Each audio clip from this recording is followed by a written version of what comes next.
Life is just like a mirror but some difference between mirror and life. और मेरे कहने का मतलब है कि जीवन जो है ना, क्या है कि ये आईने की तरह है, लेकिन आईना और जीवन में थोड़ा अंतर है। थोड़ा क्या, बहुत अंतर है कि आईना में जो हम गलती करते हैं वो उसी वक्त हमको दिखाई देता है, उसका रिजल्ट हमको सेम टाइम एकदम उसी समय दिखाई दे देता है। बट हमारे जीवन में जो गलतियां होती है उसका रिजल्ट बहुत बाद आता है, और जो रिजल्ट आता है बहुत भयानक होता है। तो मेरे दोस्त, I kindly request to all of you, life में गलती बहुत ही कम किया जाए तो बेहतर होगा।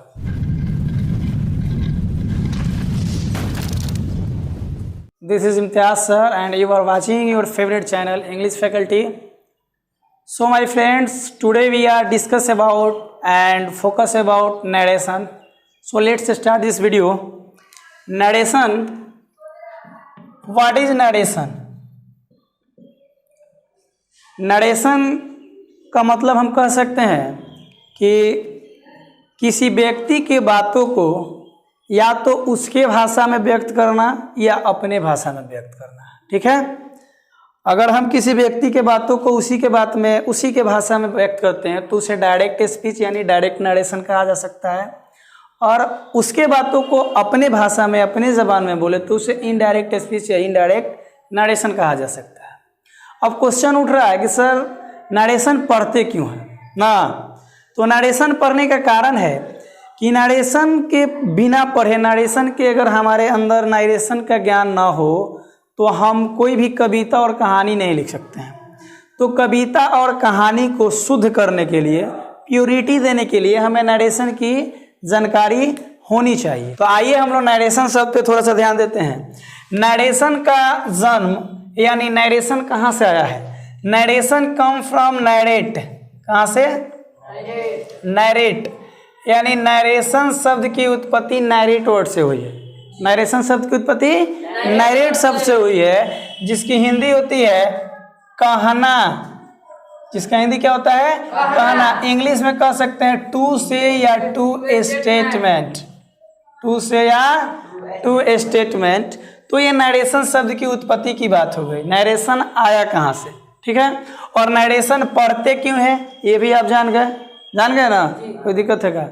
चलिए, अब रहा सवाल कि नरेशन को सर हम क्या क्या कह सकते हैं ना? नरेशन का क्या कोई दूसरा नाम हो सकता है? जी बिल्कुल हो सकता है। नरेशन का साइनो आप कह सकते हैं। नरेशन को आप असर्शन कह सकते हैं। क्या कह सकते हैं? असर्शन कह सकते हैं। नरेशन को आप डिक्लेरेशन कह सकते हैं। नरेशन को आप स्टेटमेंट कह सकते हैं।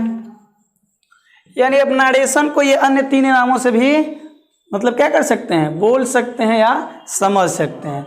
तो ये था हमारा नरेशन के बारे में कुछ महत्वपूर्ण जानकारी।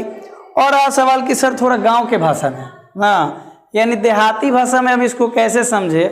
तो एकदम मतलब इसको समझने के लिए समझ लीजिए कि गांव में क्या होता है कि कुछ लोग कुछ व्यक्ति के बातों को वो अगर बोलेगा 2 शब्द तो वो बोलेगा 4 शब्द। बात समझ रहे हैं ना? यानी अब भोजपुरी में समझ लीजिए कि चुगलखोरी करना। क्या करना? चुगलखोरी करना।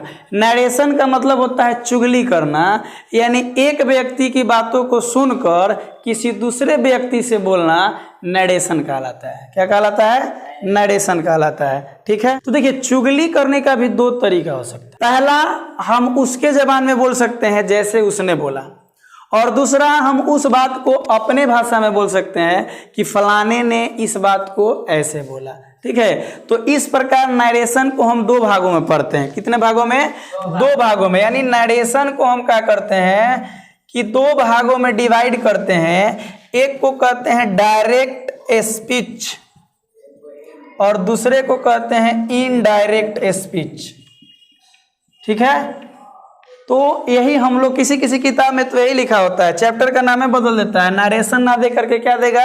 Direct and indirect speech. Direct and indirect speech. तो आज हम लोग देखेंगे डायरेक्ट स्पीच क्या होता है और इनडायरेक्ट स्पीच क्या होता है। डायरेक्ट स्पीच, जब कोई श्रोता किसी वक्ता के कथन को वक्ता के भाषा में व्यक्त करता है तो वह डायरेक्ट स्पीच कहलाता है। क्या कहलाता है? Direct speech.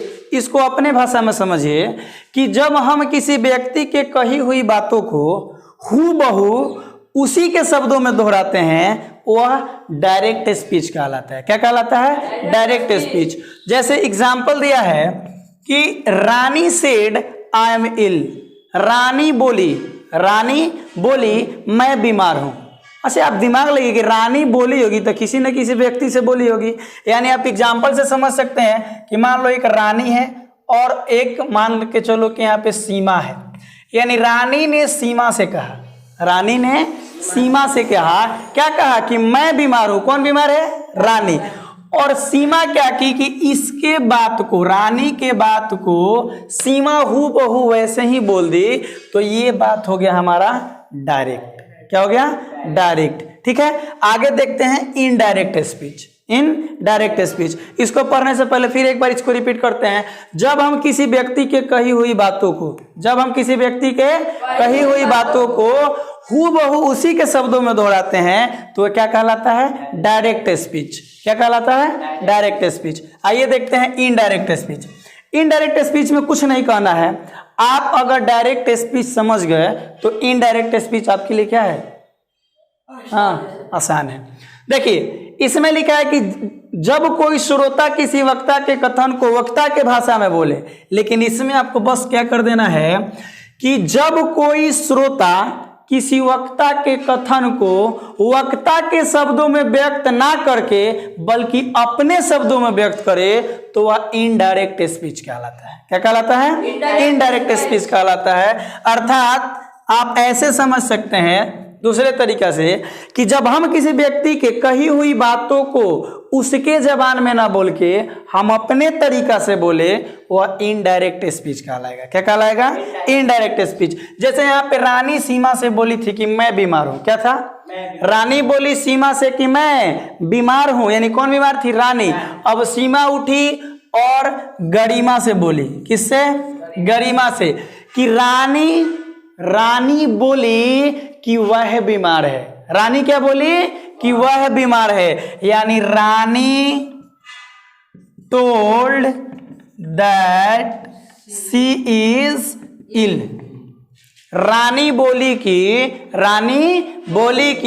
वह बीमार है, यानी रानी ही बीमार है। लेकिन उस वक्त सीमा ने रानी के शब्दों में बताया था तो डायरेक्ट। अब वही सीमा अपने भाषा में बोली तो हो गया इनडायरेक्ट। तो यही होता है नरेशन, डायरेक्ट और इनडायरेक्ट। ठीक है, आगे देखते हैं रिपोर्टिंग स्पीच और रिपोर्टेड स्पीच। ठीक है, रिपोर्टिंग स्पीच क्या होती है और रिपोर्टेड स्पीच क्या होती है देखते हैं। रिपोर्टिंग स्पीच क्या बोल रहा है?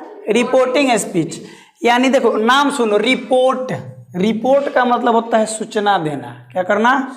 सूचना देना। ठीक है, सूचना देना। तो कहने का मतलब है कि डायरेक्ट स्पीच का वह भाग जो इन्वर्टेड कॉमा से बाहर होता है। डायरेक्ट स्पीच का वह भाग जो इन्वर्टेड कॉमा से बाहर होता है वह रिपोर्टिंग स्पीच कहलाता है। लेकिन रिपोर्टिंग स्पीच के अंदर देखिएगा एक वर्ब होता है। क्या होता है? एक वर्ब होता है तथा उपयुक्त वर्ब रिपोर्टिंग वर्ब कहलाता है। आई होप दैट आप लोगों को क्लियर हो गया होगा कि रिपोर्टिंग स्पीच क्या है और रिपोर्टिंग वर्ब क्या है। तो रिपोर्टिंग स्पीच उसको कहते हैं, जैसे मान लीजिए कि एग्जाम्पल दिया है। एग्जाम्पल है कि Mohan said to Radha comma double inverted comma I hate you. Mohan Radha से बोला मैं तुमसे नफरत करता हूं। ये डायरेक्ट हुआ। क्या हुआ? डायरेक्ट हुआ। तो कह रहा है कि डायरेक्ट स्पीच में नरेशन बाबू कभी भी कम से कम 2 क्लॉज से मिलके बना होता है। कितने क्लॉज से? 2 क्लॉज से। एक क्लॉज देखो ये अंदर है और दूसरा बाहर है।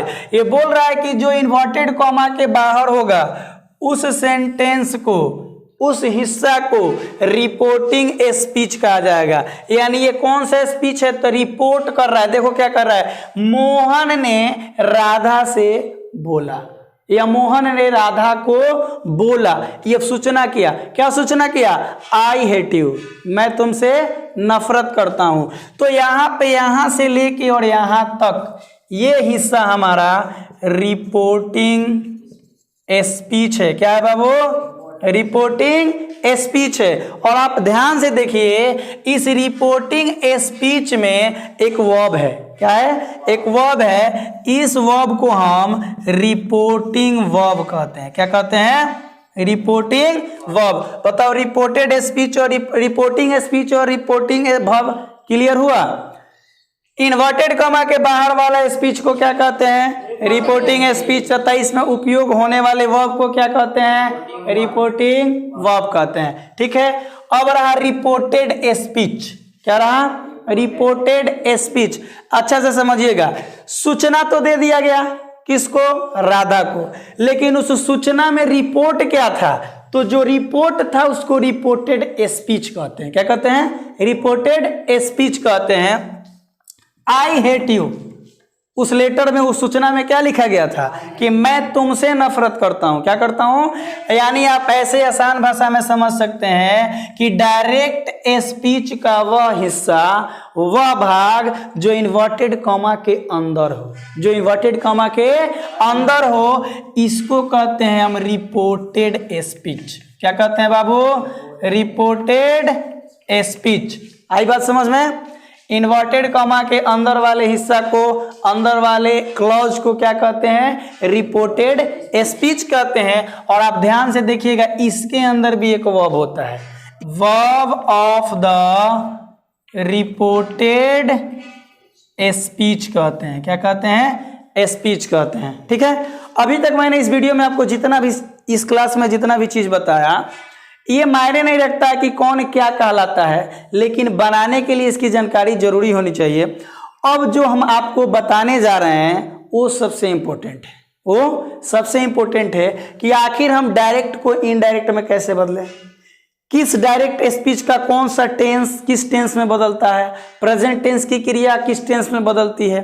तो इन सारी चीज़ों को समझने के लिए वीडियो तो लंबा हो जाएगा, फिलहाल मैं आपको एक तरीका बताऊंगा, फिर हम लोग सेंटेंस वाइज, जैसे सेंटेंस आप जानते हैं कि 5 तरीके के होते हैं, assertive sentence, interrogative sentence, imperative sentence, exclamatory sentence and optative sentence.